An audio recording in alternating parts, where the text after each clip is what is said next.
Put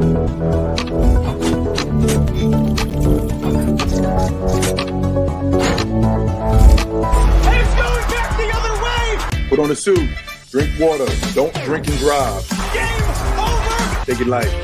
Safe. Now you're more fluent. Makina, he's got three! Up, Bears. So this is really good right here. Absolutely. Let's do it.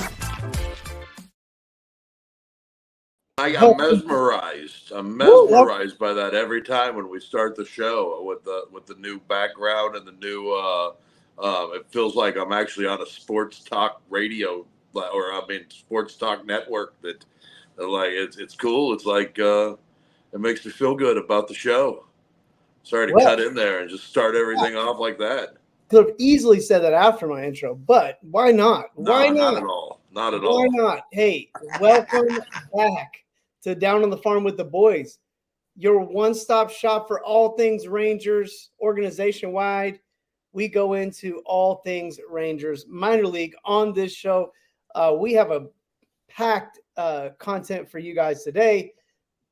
So just in case you didn't know, this is your boy Kev, a.k.a. YBK Kevin Frazier. Before we get started, if you want to find me on social media, it's Kevin Lee Frazier. That's like it's spelled right there, Frazier. If you want to check out Texas Rangers with the Boys, our main show on social media, that's TX Rangers WTB. And if you want to check out that website, TexasRangersWithTheBoys.com. Oh, one word. Also one word. And we hope you're watching on Chilltown Hoops, like Kevin said, which is also one word. Absolutely. And as you can see, joining me, my co-host, the 300-pound manimal, a.k.a. Bull. How you doing, buddy? Where can they find you on socials? Well, I'm doing good. You know, it's been a big week of minor league baseball for the Texas Rangers organization because this is the week. Last week was the week. The Dominican Summer League started last week. So we've got new names on our top 10 list. We got a couple of guys that have been on the top 10 list quite a few times on this list. We had some other guys that could have been, but I decided to put some new names on there so we can get a little more familiar with some of these guys. This top 10 list is the most fun thing I do all week long, being able to kind of like, you know, manipulate it however I want to do it, but at the same time, get these guys out here to the people that listen to the show and give them an idea of who is the future of the Texas Rangers. We're going to talk about a draft pick that maybe somewhere around where the Rangers pick with that 32nd pick or 30th or 32nd pick in the draft. I can't remember. But this is a guy that should be somewhere around there probably. So we'll talk about him. And, man, Kev, another big week of those baseball super regionals in college baseball.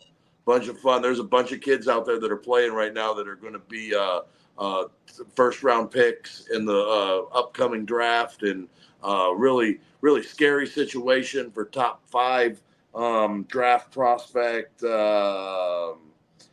it Brendan Montgomery, or Braden Montgomery, who's a Texas A&M kid. He got into a home plate kind of thing where he hurt his ankle. Hopefully, from what I hear, it's a clean break, so it won't be very long. He won't be out, too long. So hopefully, Arizona Fall League, maybe this kid can take some swings for whatever team decides to draft him.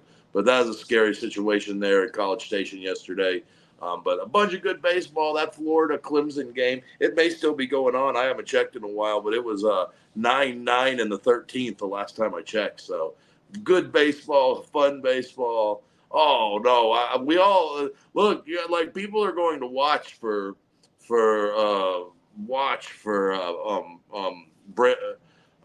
Barron. Sorry, I almost said his name wrong there. For Barron walking by. They're like, oh, look, cute baby in the background. That works out every time. But if you want to find me on social media, you guys know it's Manimal Bull on Twitter, Manimal300 on Instagram, and both Facebook and TikTok, @BullPro. Send me your questions. I know the Rangers are struggling. Let's talk about it.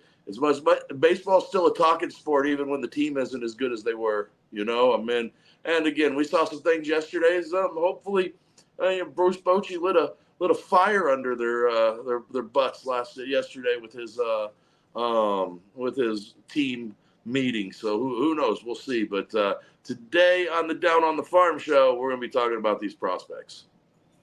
Yeah, we are going to talk about prospects today. Hey, before we get in, we didn't talk off air, but I think it'd be prudent to talk about we're kind of coming into the draft. You like to highlight a specific player to talk about. So I'm going to try to give the name a chance, and then I'm going to let you do the rest. So Jurangelo Kente from Mississippi State. And I got his stats, but I'm gonna let you run with it. And whenever you're done, I'll give you. Beyond stats, first thing that sticks out about him is he is both a right-handed and a left-handed pitcher. The second thing that sticks out about him is the fact that he throws mid to upper 90s right-handed and low to mid 90s left-handed. So those are the first two things that stick out about him, is the fact that he's ambidextrous and that he's got real cheese from both sides of the plate. The next thing is he was a little league guy. He kind of got his start in the little league, kind of stuck out like a sore thumb because he's throwing hard as a right-hander and a left-hander, getting guys out from all over the place. And that was kind of where he was first on the radar. He decided to forego the draft. I think he was drafted in 2022 or 2021 maybe, decided to go to Mississippi State and get some collegiate experience, had a really nice career at college or in college at Mississippi State. And he's become a standout with that, just the weirdness of what he brings to the game, and everybody is interested in something different like this. And we've seen ambidextrous pitchers in the big leagues before, but none of them were humming 98 from the right side and 94 from the left side. Yeah, I think that's the cool part. I mean, it's a really cool thing, and it's actually, to me, it's more than a gimmick. At this level, at the pro level, you're not doing it to sell hot dogs. I mean, you're trying to see if this guy can actually impact your team and make a contribution, especially drafting a pitcher, and if you're going to draft him high. But a couple of quick numbers from him for 2024. He posted a 3.67 earned run average. His walks hits per innings pitched was a little bit over, just a tad bit over one-ish. Over 90 innings, he struck out 113 batters over 90 innings. I mean, less hits than innings pitched, which is always a good thing. Walks were a little high, but really, all things point to him having a pretty good command over the strike zone. He only gave up multiple home runs in a game 2 times in any of his appearances. I think he had, let's see, it doesn't tell me how many starts he had, but pretty good. A couple of times throughout about 15 starts over the year, only giving up multiple home runs a couple times. Yeah, he went from being a guy that they were worried about as a freshman to being one of the top arms in the country as a sophomore. He's eligible to come out this year. His comps are Marcus Stroman from the right-hand side, and then he kind of comps out as a left-handed relief pitcher. So I don't know exactly who they kind of see him as, but he seems to be more, more of a relief pitcher from the left side, a starting pitcher from the right side. When you combine it, you're going to get something a little bit special. He throws fastball, slider, changeup from the right side, just fastball, slider from the left side. So I think that third pitch is really what kind of separates him from the right side to the left side. But if you've got a guy that a heavy left-handed lineup and he's pitching from the left-handed side, you feel a little bit more confident with him, going deeper into games, maybe. I mean, he's just an interesting piece. It's just really interesting, and it's nice that he grades out kind of right where the Rangers are drafting, because even if they don't draft him, he's going to be a fun piece to watch as he comes up through the big leagues or through the minor leagues. I think what he screams to me, and I think we're seeing this in – I think we're witnessing something. It's hard to see it when it's happening, sometimes because you're in it, but kind of forest from the trees thing. But I think if, when history kind of shakes itself out over these, this next 5 years, and even really the past 5 years leading up to it, I think you're going to see that like versatility in pitchers is going to become a bigger deal. And your traditional pitching roles, might kind of morph a little bit from what we're used to. And again, like Rangers are a great example where you've seen John Gray come out of the bullpen a couple of times this year, but he's been great as a starter. Doesn't even affect his No, he just takes his bullpen day. Yeah, he just kind of takes his bullpen day and goes about his business on the hill. And we thought, I think all of the experts kind of thought, I'm not going to say we, no, not experts. What most people thought, especially the experts, was that we might be seeing the game go to like 6 starters. But I think what you might see more now is a value on players that kind of like a Urena that can kind of do whatever you need. Well, and I think I think the Rangers have a handful of those guys in their organization or in their rotation right now, really, between Urena, Bradford, Dunning, Heaney, Gray, all 5 of those. That's a rotation right there, but all 5 of those guys could work not only out of the rotation but out of the bullpen. And the Rangers, I mean, they've gotten nothing but good starting pitching all year long, and we've chronicled a million times that that's what's been keeping them in the season this year whenever the hitting hasn't been there. And so I think guys are going to get every opportunity now to go deeper in games, and then they feel okay if they don't, because you're going to start seeing guys from the rotation move to that bullpen. And I think with Jurangelo Sinjenche, I think with him, he's going to be an interesting case, because if he can just prove that he can get left-handers out on a regular basis, he's going to be a scary piece in the big leagues someday. Yeah, I agree with you on that. And I just like, as a coach, you can't imagine for a coach, traditional roles are great, but like sometimes you need something different, and you see it these days now, because pitchers don't really go much beyond 5 or 6 innings.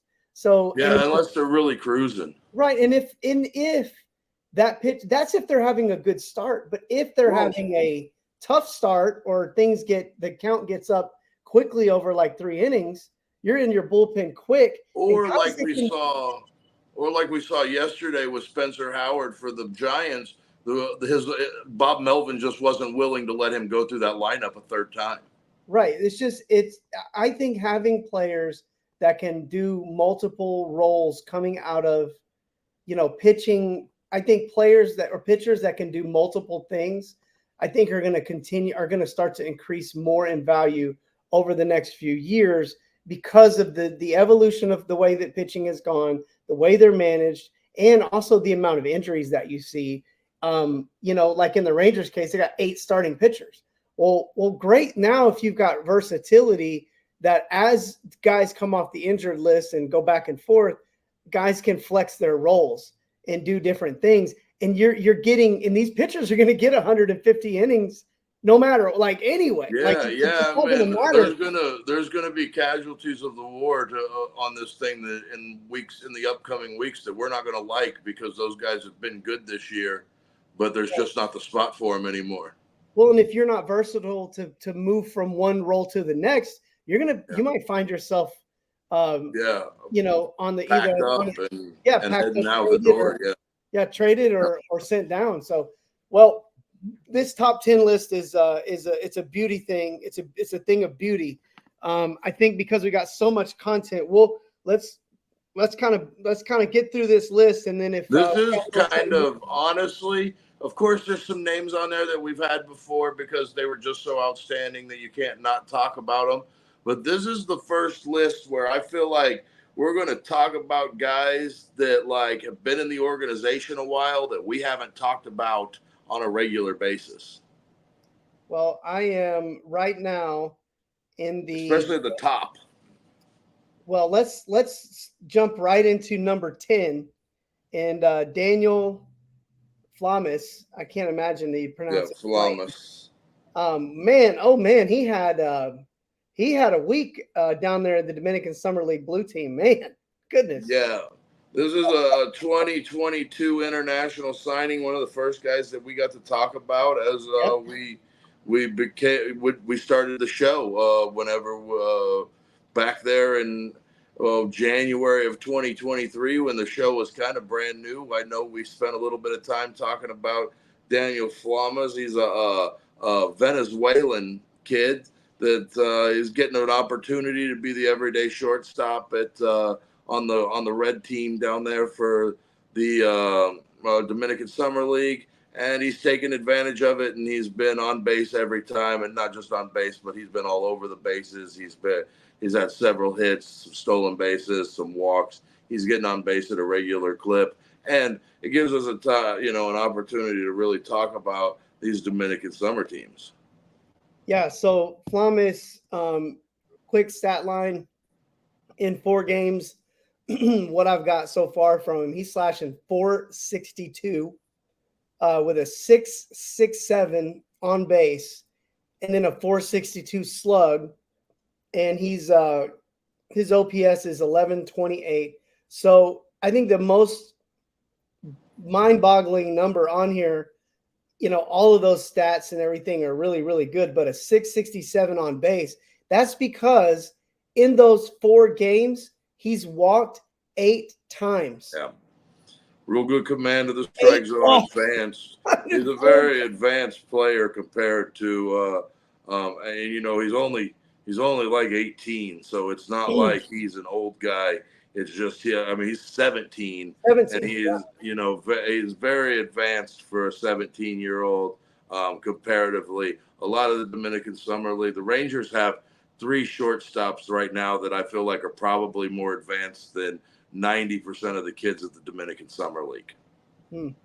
Yeah, when you look at these numbers, it's just funny to see a stat line where he's got 13 at bats, official at bats, but he's been on base 14 times. Yeah. It's a good week, and as with all these kids, right now he's listed at 5'11", 160. He's probably tops 165 right now. If I had to guess, soaking wet coming out of a pool, he's probably about 165 right now. So it's going to be the power will come in. And I think as we see with the Dominican Summer League rolling on throughout the upcoming weeks, we're going to see the double numbers go up and the slugs start to go up a little bit for him. But right now, being on it, being in the position to give the blue team a chance to win every night whenever they're out there, Daniel Flamus has been doing that, and he's been really impressive this first week of Dominican Summer League play.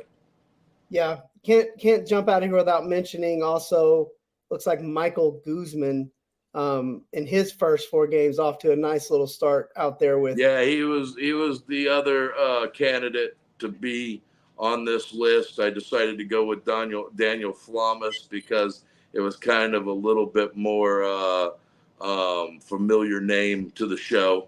Right. But this also, he was a 2023. He was just signed. Michael Guzman was just signed a couple of months ago. So he's ready to play. He's ready to go. And he showed up the first couple of weeks. They've had a handful of kids. Manny Ramirez has been okay out there in right field for him. He's played a little bit. I like his makeup because he's 6'5", 190 at 17 years old. I like that. And it's Manny with an I. It's Manny with an I. Yes, absolutely. Yeah, that's the way we can like differentiate him from the obvious name we all probably know. Hey, yep. Guzman has 4 extra base hits, Upset 4 of his 7 hits are extra base hits. 4 extra base hits in 4 games at 18 years old. Not too bad. You want to jump in? Let's jump into the next one. Now, I believe he was our player of the week last week, if I'm not mistaken.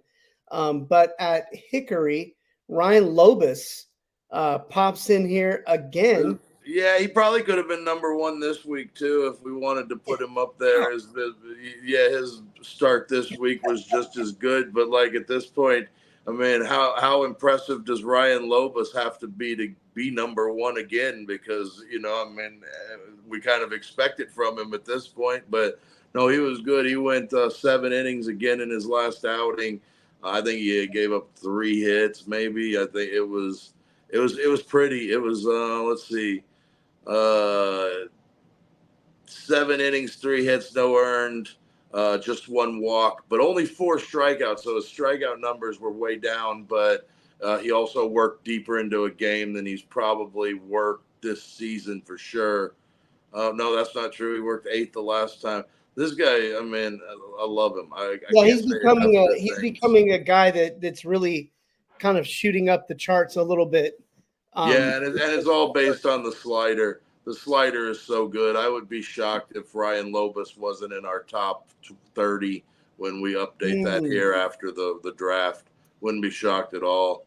Well, and you know what really pops off the page here, because I mean, Hickory, you got a guy on the team averaging 27 Ks per 9. So the strikeouts are great. I mean, Lobus, the numbers are great, but the numbers that stand out to me with him is the hits per 9, the walks per 9, and the whip at a .838. So he's obviously got some really good command of the strike zone.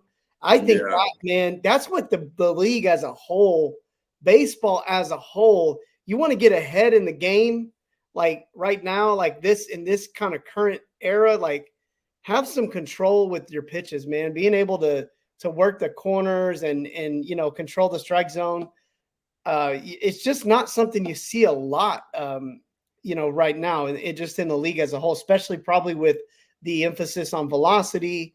But I think the value of that is like weak contact gets you out of innings quickly, saves your pitch count, and probably saves your arm a little bit. But that's not what we're talking about here. But Lobus, the command, really impressive. One more thing before we hop to the next guy. You sent me a text earlier that Hickory could have just been number 1. Their pitching staff up until today, and when they got into the bullpen, I mean, we could have just given their pitching staff the number 1 nod. Everybody that went for them this week was good.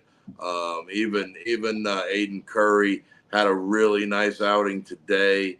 But you look through every one of the outings that they had this week from their rotation, and it was all beautiful. I mean, you can't say enough about how good they were. And I mean, really, Hickory's offense, we could have had 2 or 3 spots for guys in Hickory's offense on this list too, but their pitching was so dominant that there were only so many spots on the top 10 list. But I mean, guys in Hickory all week, they had real good numbers all week. Well, Gutierrez was good, Morabello was good, Osuna was good. Osuna, broke my heart to not put him on the list after he hit his 2 home runs yesterday. But another guy that you know what, I do have him on here. Was he? Maybe he was down east this week. I don't know. It's been a long week. Well, let me take this. Let me give you throw the life raft out here. Dominican Summer League Red gets player number 8. Our first time to talk about these guys. Now the part I wouldn't have wanted to be for you, I wouldn't want it to be you this week trying to pick one of these guys to be on this list. You could have taken any number of players. You got a pitcher on here that went 5 innings and struck out 11. Yeah. And then you got a batting order. Here. You got 6-7 players batting over 400 right now for this team.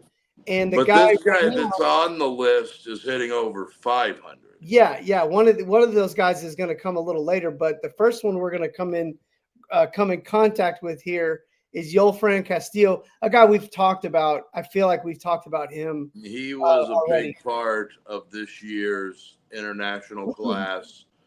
He was thought of in that same conversation with Curly Martha, who's off to an absolutely just fine start at the Dominican Summer League this year as well. It is and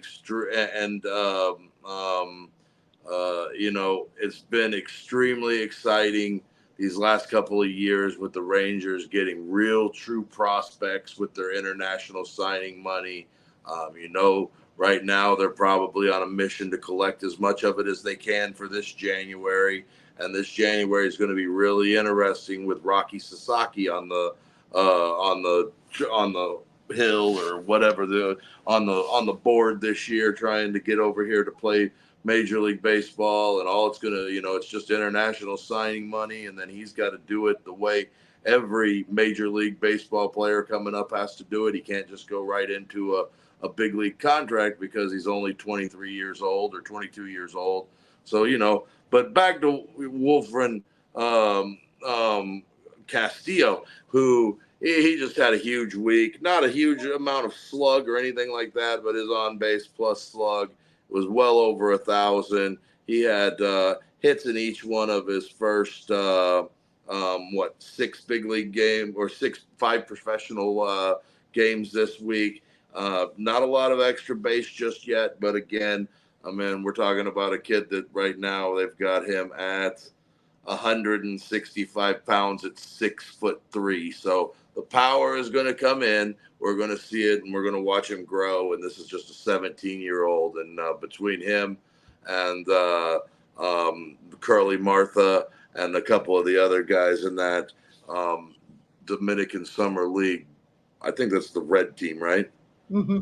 Yeah, they're gonna have some sluggers. They're gonna be fun to watch, and I wouldn't be shocked to see some of those kids at the complex by the end of the year.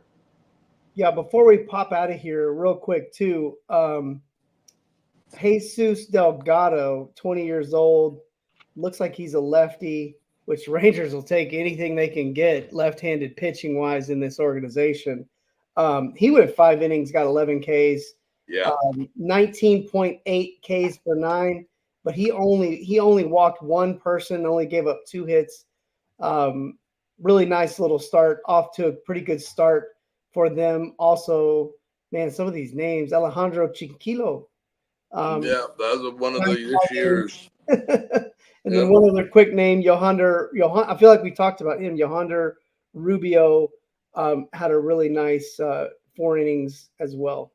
Yeah, no, they've gotten some decent pitching last year. I couldn't tell you one good outing that they had from any pitcher in the Dominican Summer League, so we're already off to a much better start than we were last year. And also patiently waiting for our first snarling Evangelista outing of the year. So we'll be patiently waiting for that. But on to the next one, Kev. Yeah. Antoine Kelly comes in at number 7. And, man, did we need to see this name on this list at this time of the year? It's his time of the year.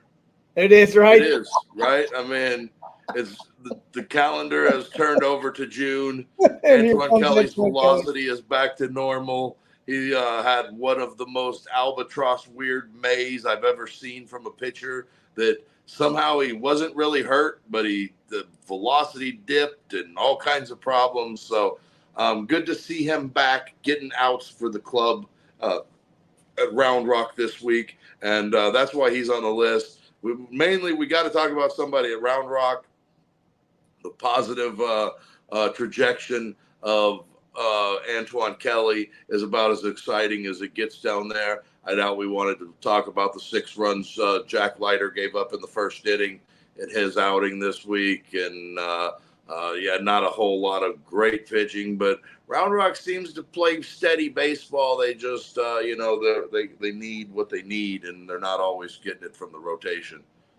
But Antoine Kelly been better. Cole Winn has been just fine since going back down to AAA Round Rock. He had a save and closed out some other games this week. So it's looking to be that, the reinforcements are starting to get there. It's just, like with every year, such as baseball, right? You know, you wait and you wait and you wait and you hope for the best. Yeah, and you know who else is numbers at AAA are starting to look better too. Grant Wolfram, starting to come around because he had a really tough. He came out like gangbusters at AA. Right, and then Original moved to AAA, and he got lit. Triple A. Yeah, Yeah, and now he's he's starting to moving. gain his bearings a little bit. He Yeah, the other day I saw him. He came in. He threw two pitches, got two outs. Threw two pitches, got a ground ball double play, and that was the job they needed from him that day. And that's a good way to start getting that ERA going down south. Whenever you can get two outs with two pitches. now I'm looking on here at some of these names, trying to pick out the name. Is Daniel Robert? Is he even still with your team anymore? Yeah, he's with the team. He's still pitching. He's a guy that the club kind of owns. He's Rule 5 available, but he's not exactly somebody that teams are knocking the door down. He's a fastball slider guy. He has a really good slider. He can mix in a splitter occasionally. Might as well talk about it since it's National Splitter Day. So, but he mainly throws fastball slider. But yeah, he can throw a splitter but overall he probably throws 98% fastball slider. Brock Burke not doing too bad either. Yeah, and I heard he was throwing 98 with good velocity. So I'm interested in Brock Burke being healthy with real velocity. I don't know that Brock Burke is going to make it back to the big leagues this year. I don't know. I don't know if that's going to be the case. He has the option. If he comes off of that rehab assignment, I mean, if you're talking Scherzer and Gray are both healthy and you're talking about moving Heaney to the bullpen to kind of take that left-handed spot, does Burke have a place there? The only other person that I would really rate Burke over is Jesus Tanaka.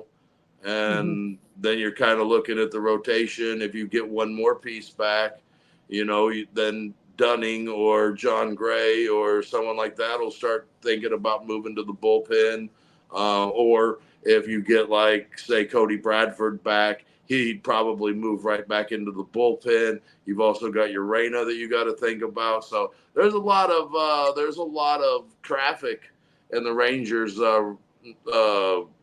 bullpen rotation right now, and it's only going to get better, and it's going to be harder for a lot of these guys to get themselves into those positions.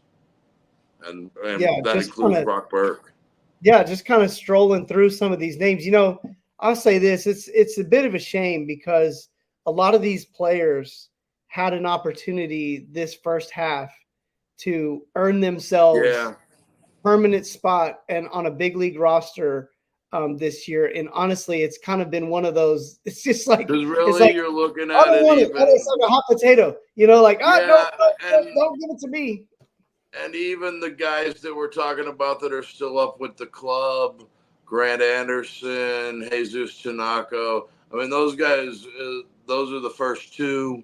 And then behind that, you're starting to talk about Jose Urena and how fantastic has he been for the club. So when you start getting really healthy, there's going to be decisions that have to be made on whether you're going to use options and go veteran or drop veterans and use young kids. And that's going to be, it may be heartbreaking for guys like Jake Latz and Brock Burke and guys that don't get that opportunity just because of the options that they have. But you know what? They're going to go with the best pitchers regardless of who it is. Yeah, I could not agree with you more. And Round Rock, they had an interesting week with Oklahoma City. Lots of runs were scored. Lots of storms were had. There was a doubleheader. They got also Max Scherzer went 5 scoreless innings and went back out for the 6th today for Round Rock. So if you were wondering where Max Scherzer has been and how he's doing, he was dynamic today for the Rangers AAA club Round Rock, and he just kind of spit those PCL Dodgers. I don't know what they call them. They're like the Oklahoma City Baseball Club or something now. I don't know what it's called, but for a team that when you talk about PCL All-Stars and stuff like that, that's a team of PCL All-Stars and guys that are all ready to play for the Dodgers, but not better than the pieces that they have. And Max Scherzer set them down, relatively easy. 53 pitches to get through five plus. He did give up a hit or a walk in the sixth. I can't remember. He had one hit and one walk for the game. I can't remember what happened in the sixth. I was cutting trees this afternoon. So trying to watch, but kind of also trying to make sure that there's not a tree on my roof. Absolutely. Well, I knew we wouldn't have much else to talk about with Round Rock, so I thought I'd pick your brain a little bit before we moved on. Now, moving on to number 6, we got Alejandro, the aforementioned. Yeah. Espino. I guess I had him labeled it down east instead of Hickory. My bad. Okay. Just brain fart there on my part. Okay. It's been a long week, and I'm trying to get through it the best that I can. But Alejandro Osuna had a huge week. He's had a huge season. This guy is he's started to develop into my favorite outfielder in the Rangers organization. Yeah, and I mean, let's not forget the 6 stolen bases. And that wasn't even part of the reason why he was on this list for me. I mean, he had a big week. And, hey, everybody at Hickory had good weeks. Anthony Gutierrez had a really nice week. Yosi Galan even had a pretty decent week. Morabel continues to uprise. Cam Colley playing better. Sebastian Walcott had a couple of home runs this week and had a really nice week. Remember when we talked about maybe it was Hickory that was not the team that was the big team for the organization? They're trying to change your mind. The Greenville Drive would absolutely disagree with us this week because they hammered them all over the field, and really, barring a miracle 9-1 comeback today, they would have swept that series, and just unbelievable. We got one more pitcher to talk about from them, so I won't ruin his start just yet. But we talked about the aforementioned Ryan Lobus and. Just everybody, Curry, everybody had a really nice outing for him this week, and it's starting to be a little more sunny in Hickory these days than it had been over the course of the last couple of weeks, and it's really exciting to see those guys all start hitting. 86 stolen bases in 56 games for Hickory already this season as a team. Yeah, well, when you get speed. They got speed, and now they're getting on base, and you're starting to see that speed kill. Yeah, they are an athletic bunch of guys. And, you talk about Morabel. The slug, I think, is all we're waiting on with him, and that's starting to work its way in. Yeah. It's moving. And Osuna is becoming a star in the minor league system. I know it's hard to be, a 19-year-old star But yeah, he's a dude, and I wouldn't be shocked that if he was Frisco bound here soon. And also, you mentioned Gutierrez. His batting average is now up to 287, which is the best we've seen him play since he's been with the organization. And I would say the big positive, even more positive than the batting average, is the 8 doubles, 2 triples. Look, man, it's not gonna be long before some of those doubles start turning into home runs. I mean, he's still, you got to remember, he's at 18, maybe going on 19 right now, and he's, they probably got him labeled out at 170, which is probably even a little high for where he is size-wise. So as he grows, you're going to see that, and we saw this year in spring training the growth that Morabel had went from looking more like a young teenager kid to an actual man this year. I think you'll probably see that with Anthony Gutierrez. And it's exciting because he's one of the top prospects in the organization. And you want those guys that are top prospects in the organization to continue to pan. Well, speaking of top guys in the organization and guys that we're excited about and guys whose name immediately jumped off, if you didn't know yet, we're big on names here. We have a top 10 names in the organization every year. And trust me, there were like 7 pitchers that could have gotten this nod from the ACL Rangers. Well, and this guy has a natural entrance song and everything built out for him when he's ready. Because if your name is Isaac Tiger, I mean, Eye of the Tiger, that immediate bump, bump, bump. Like once that hits, the lights start flashing. This guy's got it. Got a dramatic career ahead of him if his performance can match the potential.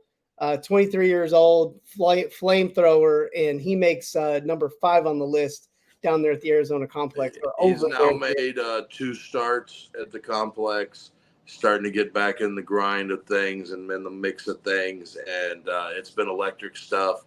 This isn't so much about best performance. This is about like this stuff is electric. He's good. He's fun. He's going to be exciting. And there's just nothing more you can say about Isaac Tiger, but look out, Rangers organization, because I imagine just like Alejandro Rosario, who could have very easily been on this list again this week.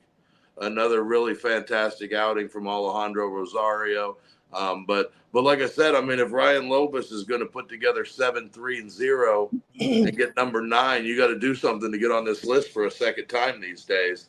And but anyways, Isaac Tiger, Thomas Ireland, all the guys that are pitching down at the complex right now, all doing a really nice job. The hitting is coming around. There's still a bunch of young dudes on that complex team, and we're seeing pretty good baseball played out in Arizona by these young guys. And I sent you that tweet about Justin Foscue and the 610-foot home run. Yeah. And apparently the joke wasn't like enough, like because Kevin's like, he really hit it 600 feet. Mm-hmm. Yeah, so he might I guess the joke he needed to be more like an 800 feet. but I did see the home run that he hit. It was smashed. It was probably like 415 down the right field line or left field line. I mean, it was straight. It was a bomb, and hopefully Foscue ready sooner than later. And we'll just kind of see what his next stop is. I imagine his next stop will be Round Rock. I mean, we need it. There's no doubt that any offensive piece that can help, but it isn't exactly like the rookie pieces that they have that are right now are doing a lot for the squad either. So right. Well, my thoughts are somebody's gotta hit. They got to run back to that old what is it? Go and take it.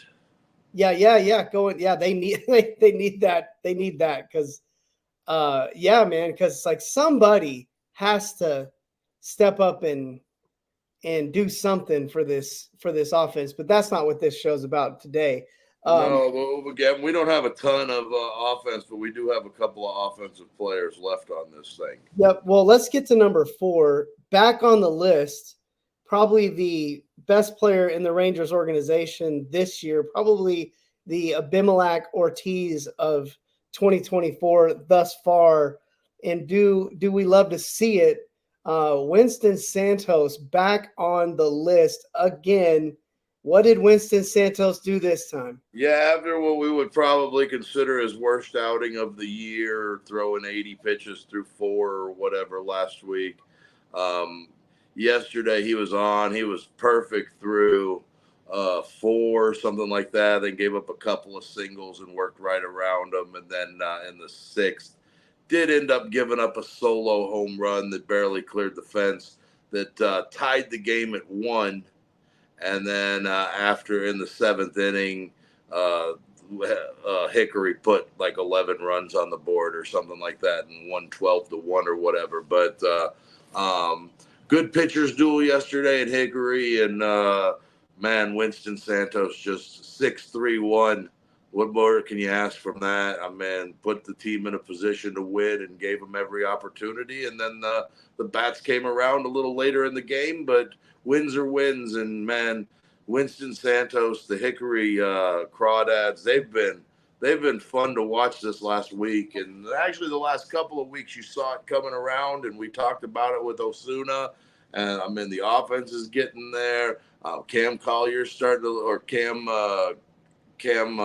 Colley is starting to look a little bit better there, and they're getting the great work from Osuna, and you're actually getting pretty decent out of Pyoto behind the plate. And,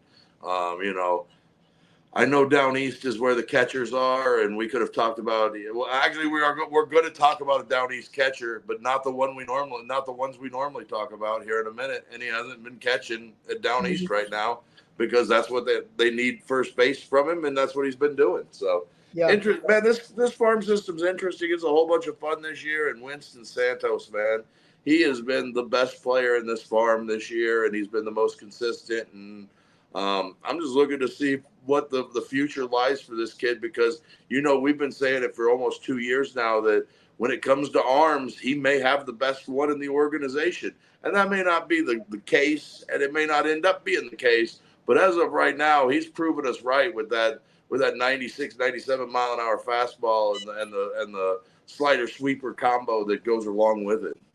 Yeah, and it's the command, I think that's what we're looking at. And also too, not putting extra men on base it goes a long ways for. Doesn't give up a lot of hits, doesn't give up a lot of walks.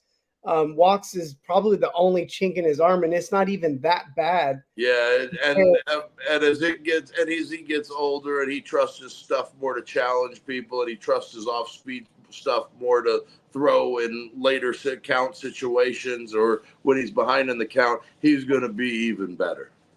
Yeah, so he, so you really like to see what has been going on with him. And he's only given up, 3 home runs over 52 innings. And that was actually at 1 a week ago. So you love what you're seeing from Santos. And again, I think what we're probably both really thinking about right now, and I'm sure a lot of you guys are thinking the same thing, is when does the call to Frisco happen? Because I think that's probably what we would think about. Sometime probably after the All-Star break, if I had to guess. Yeah, it's kind of your natural, the natural next step for him. And remember, last year the Rangers kind of got once you got about halfway through the season and they started that second half of the season, the Rangers were really active in sending guys to that next level then. Yeah, and I think it's going to be an interesting next few months with all of this stuff going on. So, hey, let's hop up to Frisco. And it's funny because I feel like I've looked at every other organization this week, just kind of touched on them here and there. Frisco had a little bit of a rough week this week after having probably the best week they'd had all season the week before that. But they still got good pitching. Ben Anderson and this guy, Nick Krauth, both had really good outings for the club. They've played Teodo having a really nice outing today. So the Frisco, they're still getting good pitching.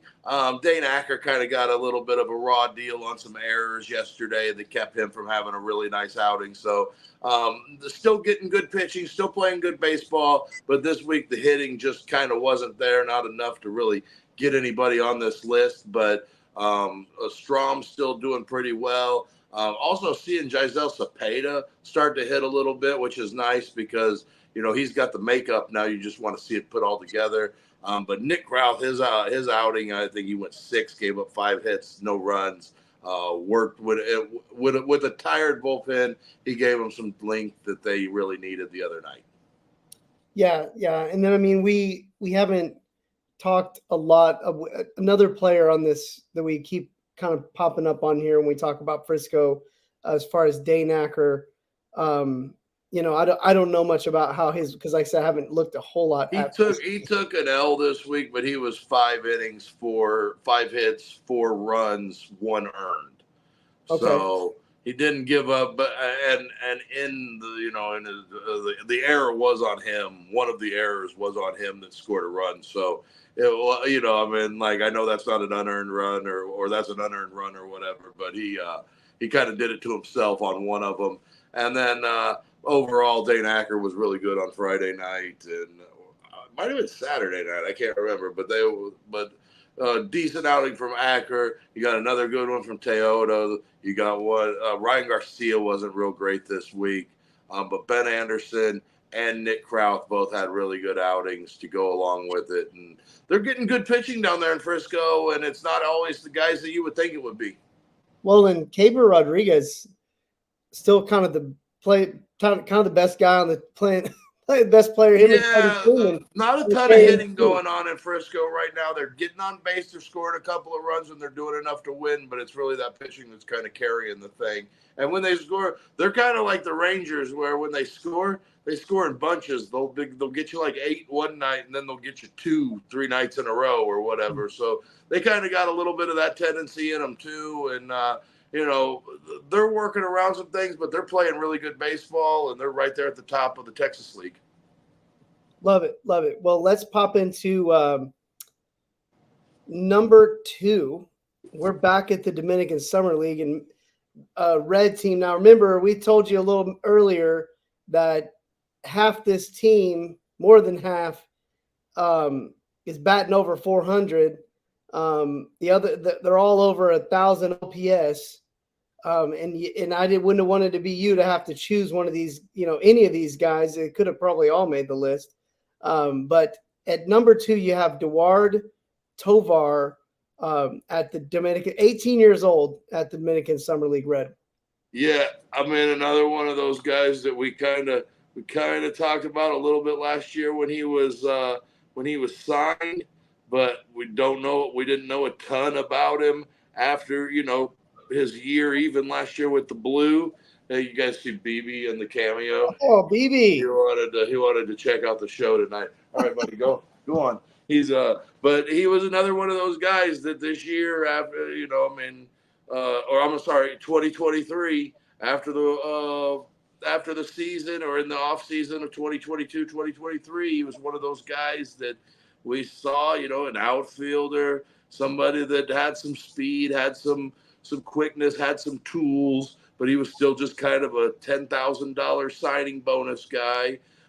So it's always, let's watch the kid grow, and they've got him listed at 5'11", 180, plays mostly center field, but you got to see a little bit of that same thing that we talked about, where he had a 3 for 5 the other day where he had 7 total bases and 3 RBIs. And he's already driven 7 runs in his 5 pro games this year. And he's, 3 for 4, 3 for 5, 2 for 4, 1 for 2 with 2 walks. He's got 3 walks to go along with his 9 hits. So in 19 bats, he's been on base, 11 times, 12 times, and that's good enough for a 474 batting average with a 545 on base and an 842 slug. The old 400, 500, 800. Yeah, 16 total bases. A good week, no matter where you're playing baseball, and a really good week for Duard Tovar. And he's, like I said, an 18-year-old kid that was part of that same class of Daniel Flamas and Sebastian Walcott. Yeah, 16 total bases in 5 games. And Sebastian Walcott could have totally been on this list this week, too. He had a good enough week, in my opinion, to be there as well. Well, it's nice when it's like there's decisions that you have to make because everyone's playing good. Well, let's talk about our number 1 prospect of the week. Had an incredible week moving up from the Arizona Complex League just recently. And kind of the big question is, how's he going to do once he moves to down east? And he kind of made a splash right away. I want to say we talked about it last week a little bit. And then this week, he kind of put the stamp of approval. He blew the doors off the like Mr. Get Your Shit Together showed up, and he listened abundantly, because Becker Barroso had the best week of any Rangers minor leaguer. It's not even really that close. I know that the ACL guy or the DSL guys had the big numbers and but he's doing it in the U.S. with the best competition that you could possibly get from all over A ball or low A ball. And I'm in 379, 486, and a 690 slug to go with that 1.176 OPS. He had a really big week. He had a walk-off home run the other night. Just a huge week for Becker Barroso, and I can't be happier for the guy that he's a catcher by trade. He's playing first base at Down East because of the Rangers' lack of depth at first base in the organization, and he's just been everything you would have wanted him to be this week, and I'm glad for Becker, and I'm hoping that we start seeing some more of this kid coming up, because remember when we first did the top 40 list, we put him on our list, and we kind of got a little bit of flack for it. And I knew he was a good player. I knew it was going to develop. And now when you're seeing it develop, it makes you feel good. Yeah. There's nothing you can say. This is like the real – this is when they move from kind of one level and they kind of make – because from the ACL, DSL level to the A level, even the low A level, is a pretty big jump for these guys. So you almost like – give them a little bit of kind of like leeway, play there. Yeah, if they struggle a little, and some of these players don't struggle at all. I mean, obviously, Wyatt Langford historically never struggled, but Barroso, for him to come out like this at A ball is really, really encouraging. And again, the fact that he plays first base and catcher in this organization, and he plays both corner outfield positions and can play third base as well. Yeah, in this organization, though, like that, I mean, that's that. If you're a good first baseman, you're like right at the bottom of the major league depth chart right now. And probably first base is the least deep position, maybe in the entire big leagues. And still just a 21-year-old kid. Yeah. So there's a lot of time for him to develop. I did see that, like, they've got him marked here at 5'10", but I believe I've seen that he's like 6'1" now. Wow. What? Well, yeah, I mean, these 5'10", those are the numbers that he was whenever he came into the organization on November 5th, 2019. Let's not forget, since we're talking about Down East, you know whose slugging percentage went up week over week, and this was a thing that we want to see, a guy whose name we always mention. That should be Vargas, Jesus Lopez. The slug went up. And don't look now, but Julian Brock's numbers are starting to come up too. They are. Yeah. Don't his look. batting average is up about 30 points. Yeah, no, and you're starting to see some of these young guys really start to develop a little bit here at the low A level, and they're winning ball games. They're having fun. And Down East, I know that they didn't have the greatest of weeks this week, but they're winning ball games, having fun, and they're playing good baseball. And whoever they seem to kind of bring up, they kind of just step right in and make it happen. So I don't know if he's been hurt or he just got here, but what do you know about Ivan Oviedo? Not a ton. He's a guy that just I saw his numbers this week and they looked really good, but I don't know a whole lot about him just yet, and I'm just kind of getting the grasp on these A ballers. Man, Alejandro Rosario. He's good, man. He's good. He's a dude. He's a Major League Baseball player, and you don't normally put that tab on guys playing A ball. But man, if you can get Isaac Tiger and Caden Scarborough and those guys to start throwing throwing well at the same time, you're gonna start looking at 2023's draft and being like, this is a good draft. Well, you ready to get out of here? Yeah, let's do it. It was a great time today. Congratulations, Becker Barroso, for being the Down on the Farm #1 prospect of the week. Well, thanks everybody for tuning in. Don't forget to check us out, TX Rangers WTB. Don't forget to check out the website, TexasRangersWithTheBoys.com. All one word. Thank you for being one of our farm hands. We really, really appreciate it. This has been a blast. We will be back next week to talk about our top 10 in this Rangers minor league for the 300-pound mammal. This is your boy Kev. This has been Down on the Farm with the Boys. We're signing out.